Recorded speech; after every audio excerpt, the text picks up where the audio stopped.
Hello, hello, hello, and welcome back to an all new episode here on the Desensitized channel. As always, my name is Darius Cook, and today I am excited to dive into what I predict will be one of the most groundbreaking, industry defying additions to the animation space, and that is Common Side Effects. Common Side Effects is a new experimental Adult Swim produced series on HBO. From the mind of Mike Judge, who's the creator of King of the Hill, and one of the voices of one of the main characters in the show, this series is set in a world familiar to our own, where pharmaceutical companies profit from the extensive and general unwellness of the general population. In a world where corporate greed pushes new products and drugs for profit, our story follows Marshall in his journey of discovery and protection of a new miracle drug in the form of a rare and seemingly magical mushroom. The tone of the series is mysterious and fast-paced. It has a unique art style that is at times grounded, but also has a twist of uncanniness and bizarre imagery. The animation lends itself towards its genre-blending mix of mystery, thriller, comedy, and even at times horror. The series is currently sitting at 100% on Rotten Tomatoes, and that's for good reason. I can't recall a time when I was so quickly enamored with the premise of a series. It makes me think of Severance meets Pulp Fiction. At this point, I will be going into slight plot details and character stories, but I will be avoiding spoilers as much as possible. I truly believe that this story is best experienced firsthand, and so if you haven't already seen the show, I would avoid any spoilers if you can, and for sure save this video for later. I guarantee you this show is not only worth your time, but will have you contemplating the current state of the world in a profound way.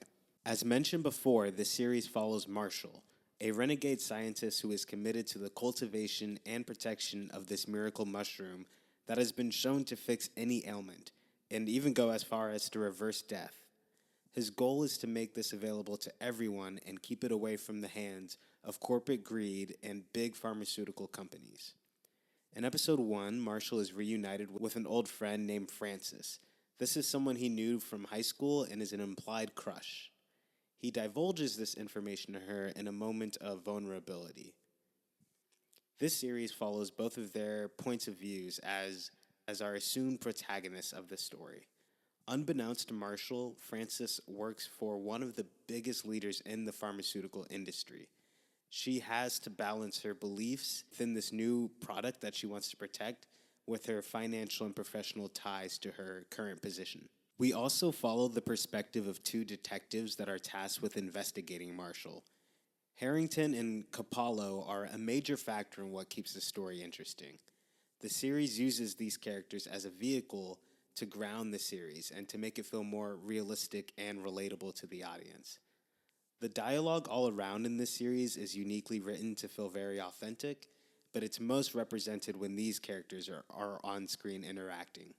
We see these characters singing to music in their car, we see them eating microwave dinners after work, and we see them navigate the mundane downtime that happens at work and just, converse with each other like normal people.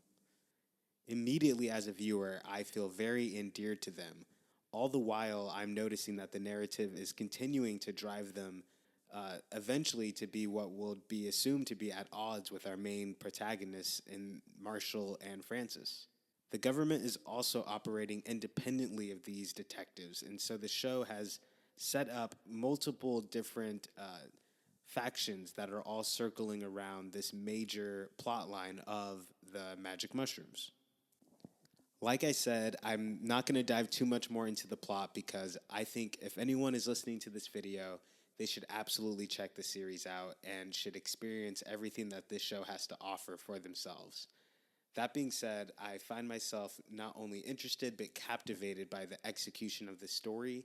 The animation is dynamic, the dialogue is written in a very distinct tone, and the plot is one that has its hooks deep within my soul. If you haven't already, check this show out, and at the time of this recording, half the season is out, and so it seems like there's going to be much more to love, and when this series does come to a close, I'll be excited to break it all down. That being said, thank you for watching this video. I do appreciate your time. Go ahead and like the video and click the subscribe button. And for now, just remember that common side effects is uncommonly good.